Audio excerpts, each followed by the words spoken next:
नमस्कार दोस्तों, स्वागत है आपका आज के वीडियो में। आज के वीडियो में हम डिस्कस करेंगे यहाँ पे टीसीएस शेयर के बारे में कि आज के दिन आपको टीसीएस एंड आईटी स्टॉक में आपको गिरावट क्यों देखने को मिली और ये आगे गिरावट कहाँ तक यहाँ पे एक्सपेंड हो सकती है और अब आने वाले टाइम के अंदर टीसीएस शेयर यहाँ पे किस तरह से ट्रेड कर सकता है।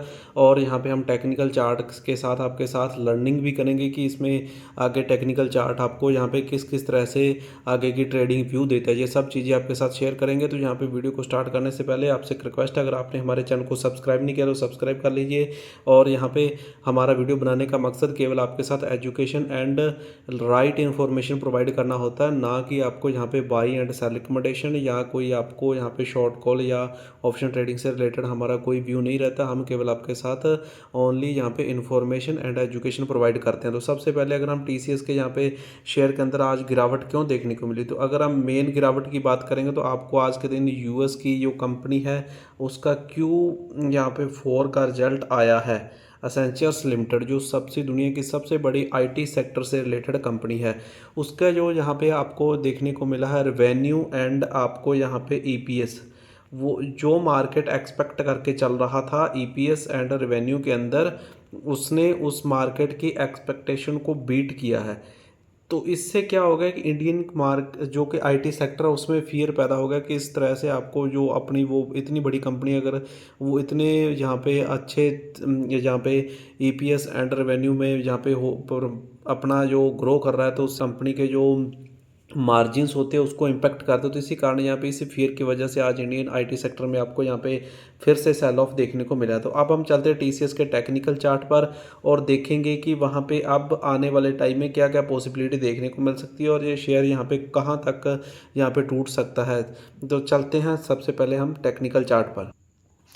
तो यहाँ पे अगर हम टीसीएस के टेक्निकल चार्ट की बात करेंगे तो आज के दिन जो टीसीएस का शेयर है वो आपको 2957 पर क्लोज होता हुआ दिखाई दिया है।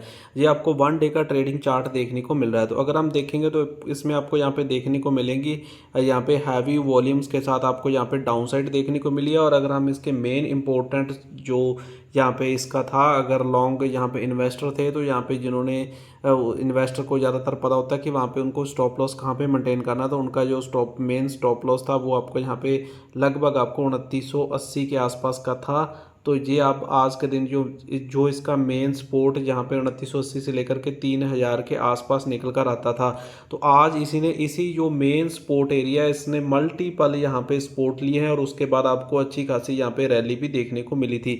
लेकिन आज के दिन इस शेयर ने आपको क्या देखने को मिला, इस सपोर्ट एरिया के यहाँ पे नीचे की और यहाँ पे आपको यहाँ पे क्लोजिंग देखने को मिली है। क्लियर कट आपको यहाँ पे देखने को मिला है कि यह डाउन साइड क्लोजिंग हुई है। अगर हम पीछे टेक्निकल चार्ट में जाएंगे तो आपको मल्टीपल टाइम यहाँ पे आपको ये शेयर इसी जगह पर आपको सपोर्ट लेता हुआ दिखाई दिया। जैसे यहाँ पे इस जगह पर इससे ऊपर ही घूम जाता था 3060 के आसपास, तो यहाँ पे इस जगह पर आपको यहाँ पे देखने को मिलेगा इस तरह से रैली देता था, फिर कंसोलिडेट करा, फिर ऊपर की ओर रैली देता था। लेकिन अब की बार क्या हुआ, अब की बार आपको यहाँ पे देखने को मिलेगा कि इस जो मेन सपोर्ट एरिया था इसको तोड़ दिया है। अगर हम इसको यहाँ पे आप देखेंगे मंथली लेवल पर, अगर हम 1 मंथ के यहाँ पे चार्ट पर देखेंगे तो आपको क्लियर कट पता लगेगा कि ये कितना बड़ा सपोर्ट एरिया था जिसको आज इसने यहाँ पे क्लोजिंग बेसिस पर आपको यहाँ पे तोड़ता हुआ दिखाई दिया है शेयर।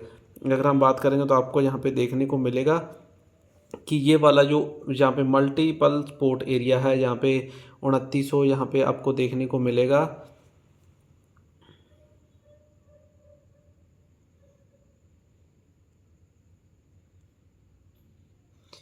ये वाला एरिया है, यहाँ पे इस जगह पर इसने यहाँ पे आपको यहाँ पे इससे डाउन जहाँ पे क्लोजिंग दिया, अगर हम देखेंगे तो आपको यहाँ पे 3000 से लेकर के 2980 के बीच का जो एरिया था ये इसका मेन सपोर्ट जोन एरिया था।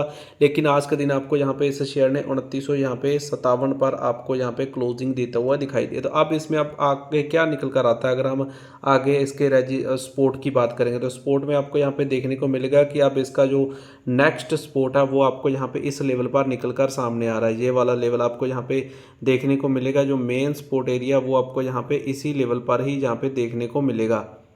जो मेन सपोर्ट एरिया वो आपको यहाँ पे देखने को मिलेगा 2800 यहाँ पे 80 से लेकर के यहाँ पे 2900 तक का जो लेवल है, ये अब इसका नेक्स्ट सपोर्ट निकल कर आता है टीसीएस शेयर का टेक्निकल चार्ट के अकॉर्डिंग। तो यहाँ पे ओवरऑल अगर हम देखेंगे तो ओवरऑल जो टेक्निकल स्ट्रक्चर है वो आपको यहाँ पे टीसीएस का यहाँ पे नेगेटिव देखने को मिला है। सभी जो यहाँ पे इसके सपोर्ट एरिया थे वो अब आपको यहाँ पे क्या टूटते हुए दिखाई दे रहा है। तो वो अब सब चीज़ जो सपोर्ट एरिया वो अब आपको यहाँ पे रेजिस्टेंस का काम करेंगे। तो यहाँ पे अगर हम रेजिस्टेंस निकालने की बात करेंगे तो आपको फर्स्ट रेजिस्टेंस आपको यहाँ पे 3007 का टीसीएस के अंदर देखने को मिलेगा। सेकंड रेजिस्टेंस आपको यहाँ पे देखने को मिलेगा 3060 का, और थर्ड रेजिस्टेंस आपको देखने को मिलेगा 3136 का। तो इस तरह से जो पहले सपोर्ट एरिया थे वो अब रेजिस्टेंस पे चेंज हो जाते हैं जब शेयर आपको मेन सपोर्ट एरिया को तोड़ता है। तो अब इसमें अब आगे किसके जो नेक्स्ट सपोर्ट एरिया सबसे आपको हल्का सपोर्ट एरिया आपको देखने को मिलेगा 2930 के आसपास का। उसके बाद 2900 का सपोर्ट है, S1 और S2 आपको 2900 और S3 आपको यहाँ पे 2872 का। तो ये सब जो एरिया हैं यहाँ पे अब आपको यहाँ पे इन स्पोर्ट एरियो पर यहाँ पे नज़र रखनी चाहिए। अगर यहाँ पे जो अच्छे अच्छे इन्वेस्टर होते हैं तो वो तो बाई ऑन डिप की स्ट्रेटजी बनाते हैं, जैसे इस तरह के स्टॉक यहाँ पे कभी कभार आपको इतने डाउनसाइड देखने को मिलते हैं तो इस तरह से वो बाई ऑन डिप स्ट्रेटजी बनाएंगे। जैसे कि उनका ज़्यादातर रहता है कि वो हर स्पोर्ट के आसपास थोड़ा थोड़ा यहाँ पे बाई ऑन डिप की स्ट्रेटजी बनाकर चलते हैं। और जो ट्रेडर होते हैं उनको ऐसा होता है कि जैसे ही कोई मेन स्पोर्ट जोन टूटा तो वो आपको यहाँ पे क्या करते हैं, शॉर्ट पोजीशन बनाना शुरू कर देती है। और उसमें ज़्यादा रिस्क भी रहता है क्योंकि रिस्क रिवार्ड रेशो हमेशा शेयर मार्केट के अंदर आपको देखने को मिलेगा। तो जो कुछ लोग जो टेक्निकल्स का यूज़ करके यहाँ पे शॉर्ट पोजीशन भी बना लेते हैं। तो इस तरह से अगर यहाँ पे इन्वेस्टर हैं तो इन्वेस्टर के लिए अगर आप ऑलरेडी इन्वेस्टेड हैं तो यहाँ पे कंपनी के फंडामेंटल्स में कोई प्रॉब्लम नहीं है। फिलहाल के लिए IT सेक्टर सारे का सारा प्रॉब्लम है। और मेन जो TCS है H1B1 वीज़ा की वजह से आपको ये इतनी बड़ी गिरावट देखने को मिली है। और आगे भी यहाँ पे अगर इन्होंने सभी स्पोर्ट जोन को यहाँ पे तोड़ा है तो आगे भी आपको कुछ टाइम के लिए यहाँ पे आपको गिरावट देखने को मिल सकती है।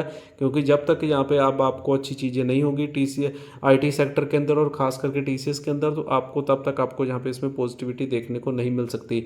तो अगर आपको हमारी इन्फॉर्मेशन अच्छी लगी तो वीडियो को लाइक कर सकते हैं, शेयर कर सकते हैं, बेल आइकन को प्रेस कर सकते हैं। Thanks for watching.